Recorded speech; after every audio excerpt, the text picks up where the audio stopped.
I took part in a lot of gatherings, but by the Christ, there was a lot of negativity. Shocking. But what I have never seen it in Catalyst. Never. And I say, this is unique, this body of people, and what we're achieving.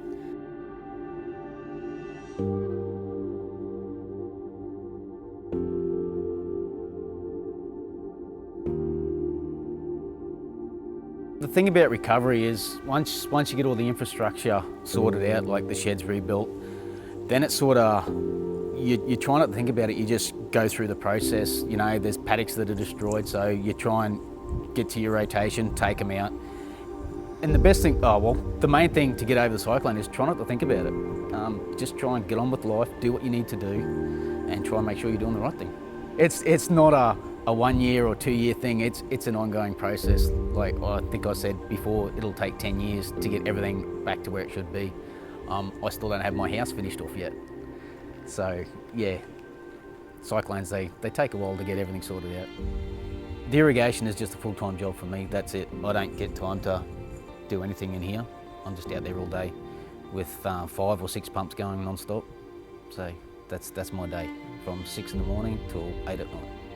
Yeah, and being dry for so long, it's just a never-ending cycle. You barely get it, you know, green and then it's dry again. So you're not actually growing it, you're just chasing your tail all the time.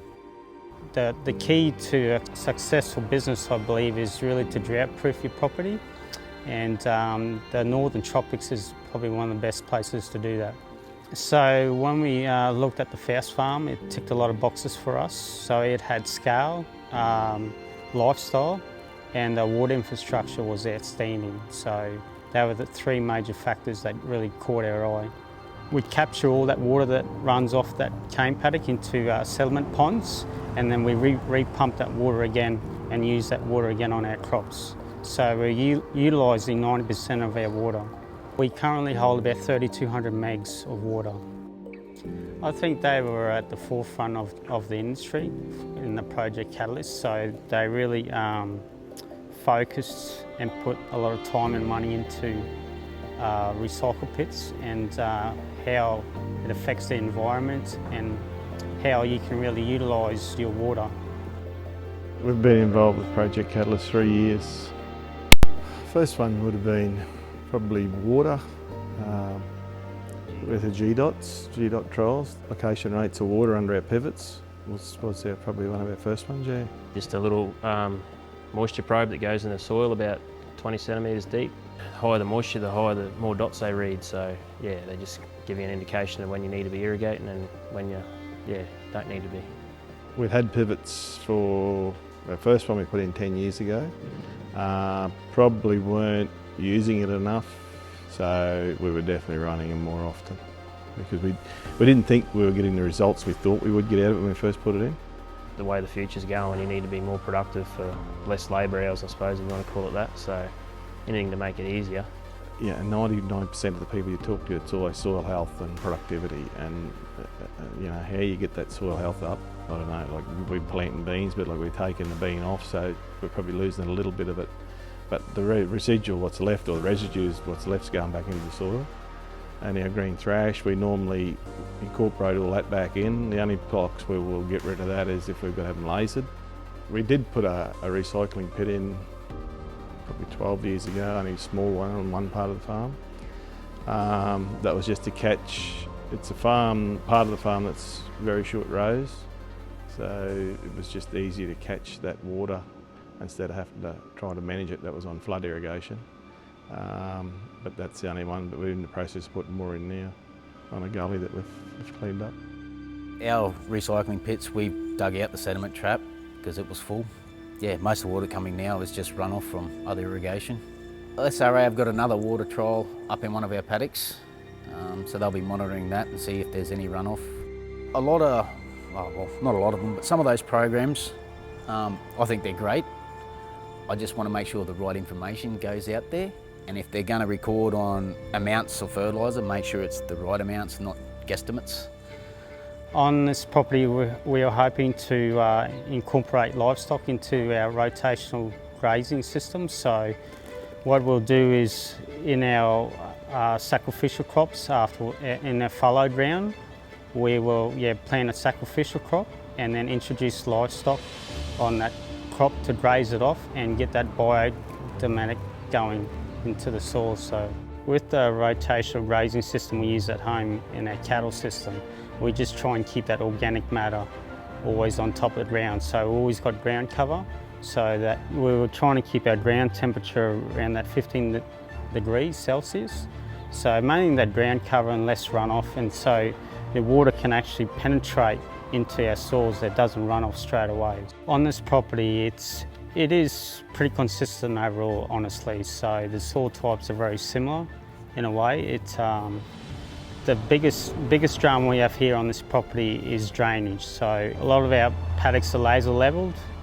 When you have healthy soils, you can use less water, less fertiliser, less spray, and you sort of go more down an organic road. The price of the soybeans has probably given us an incentive to take it off the grain. Like we're still, like Dad said earlier, we're losing some of our nutrients to go back in, I suppose, when you harvest it. And you do run the risk of having to irrigate your fallow before planting, which is another thing you got to do, but you take all that into consideration. And with the price of soybeans at the moment, it's still better off to take them off, we find anyway. We run about between 70 and 80 head of cattle on about 300 acres of land that's on Alligator Creek, so you can't grow cane on it. It's on floodplains and stuff like that. So it runs pretty much straight through the middle of our farm. So pretty much fenced off the cane, I suppose you'd call it, and run the cattle in the middle. So we do have some good feed. We got Pangola paddocks, and then we got a flood paddock that you can't really keep clean. So it's probably not the best, but it's still got plenty of feed in it, usually through the season. So. Oh no, diversification is probably one of the keys to survival. With the beans, the last couple of years has been really good. That's probably a major other income on farm. Cattle's always been good. The price of cattle have been really good because we buy all male cattle. We buy them in, fatten them up for 2 years and turn them off. My father used to do that years ago. He always, and sometimes he'd leave them there for 2 years when, if they were close and able to be fenced. He used to use the old barb fence before electric fences, but now the electric fences, it's so quick and easy to run a couple of electric wires around a paddock that's, like we said, that's adjoining our cattle country. It's been a positive thing.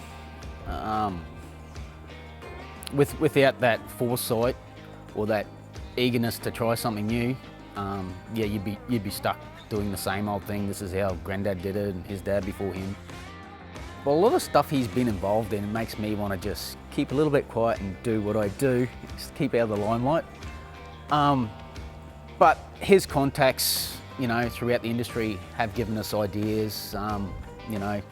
Just having that network to be able to talk to other farmers, it's a big help. He's always keen to try something. Sometimes we don't always agree, but we give it a go and see what happens. If it works, it works. If it doesn't, we try something else. Probably just keeping up with the newer stuff, trying not to fall behind and get stuck in tradition. Making sure what you do is the best outcome. You're interacting with other growers that are involved in it, and even not only from this area, like there's growers from Keens to Mackay or south of Mackay.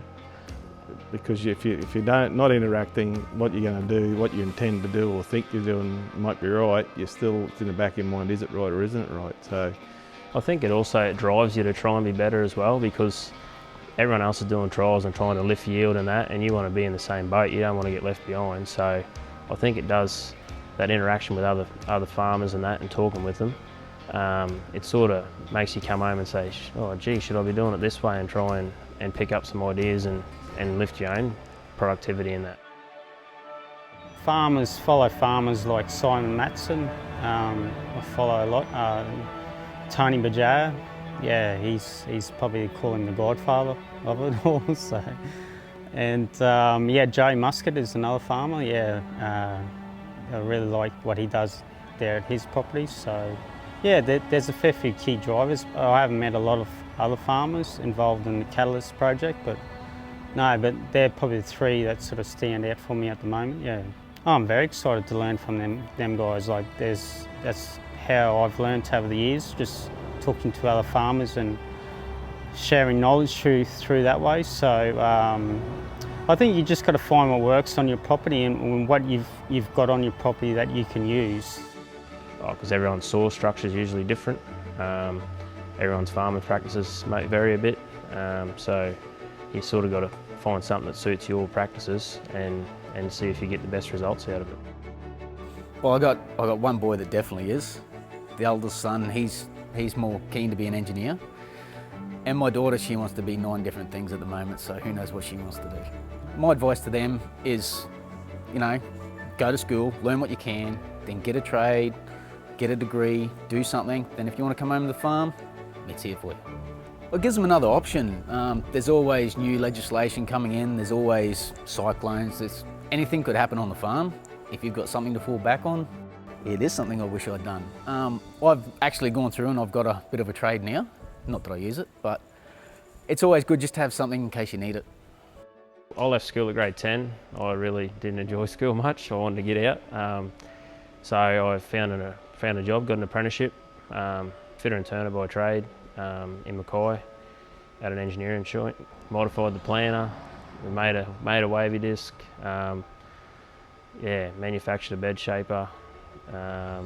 We're always modifying the grubbers and stuff like that because we went from wide row to dual row, so you widen them and narrow them in and changing row centres. So there's always something that needs doing. We modified implements to suit our practices. Just the first thing we done, or one of the first things we done, was a bed former for our to plant bean mainly. We were flat planting bean, and we done that I done that before Grant was on the farm for a couple of years, and we lost it because it got waterlogged. So then we decided to just modify a implement we had here and just throw up a bit of a bed just to get it out of the water for the wet season. And that was then we got one manufactured, a proper one, when that one worked. There's definitely not enough money in it to get contractors or engineers to draw stuff up for you. So the biggest thing is trying to make it work yourself for as cheap as you can, to make sure you get it right before you do get something manufactured, I suppose. So the future for this property, we would really invest in solar systems for our pumping systems.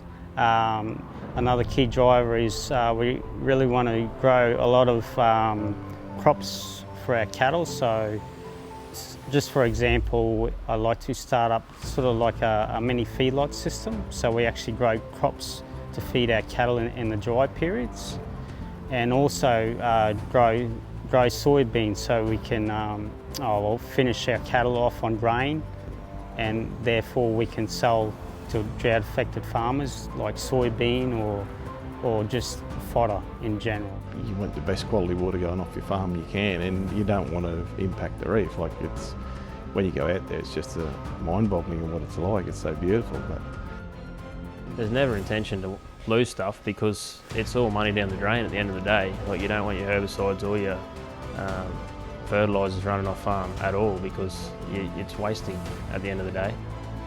A lot of farmers are watching what they do. I'm a bit worried sometimes no matter what we do is never going to be enough.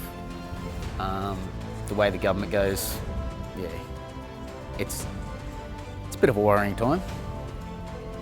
But I mean, we'll do whatever we can within reason. At the end of the day, if it becomes, ineffective to grow cane because of all those regulations, well then we'll have to stop growing cane.